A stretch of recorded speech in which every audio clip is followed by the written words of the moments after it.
Une prophétie n'est pas donnée pour nous faire du mal.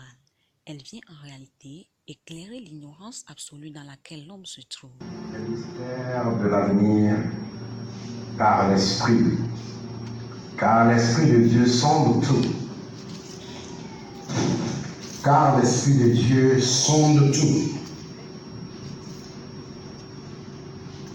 L'Esprit de Dieu sonde même les profondeurs de Dieu. Lequel des hommes en effet connaît les choses de l'homme, si ce n'est l'esprit de l'homme qui est en lui? De même, personne ne connaît les choses de Dieu, si ce n'est l'Esprit de Dieu. Dieu nous révèle chaque mystère, soit pour nous avertir.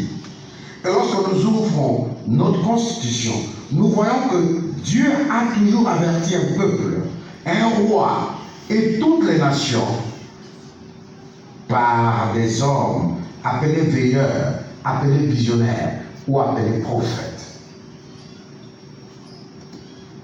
Israël est un peuple béni parce que c'est un peuple qui en réalité était toujours guidé par l'Esprit de Dieu. Dieu révélait les mystères à ceux qui sont appelés choisis, et en ce moment, la lumière qui éclaire les visions de Dieu éclairait Israël. Aujourd'hui, Israël est un petit pays, mais une grande force dans le concert des nations. Où va l'Afrique? L'Afrique va dans la décadence, pour ne pas dire être en train de faire face à des décatombes. Nous vivons dans un univers où en réalité seul le mal est l'attraction la plus aimée par les Africains. Lorsqu'un prophète se lève et avise ce qui va arriver, il est sujet à insulte. Là, c'est quand il a la grâce. Sinon, le mieux, il se retrouve en prison. L'Afrique a perdu toute l'attitude de voir Dieu même à travers la réalisation. Beaucoup des événements pouvaient être évités si l'homme avait la crainte de Dieu.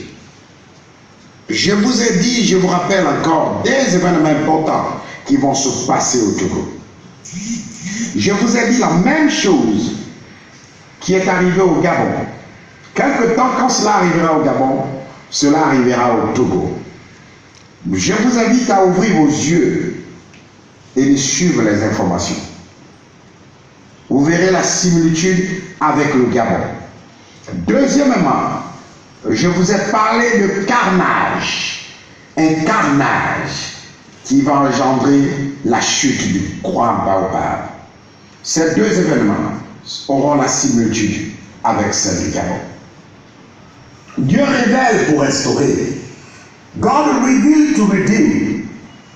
Mais nos cœurs sont durs au point où nous sommes moins attentifs à la voix de Dieu.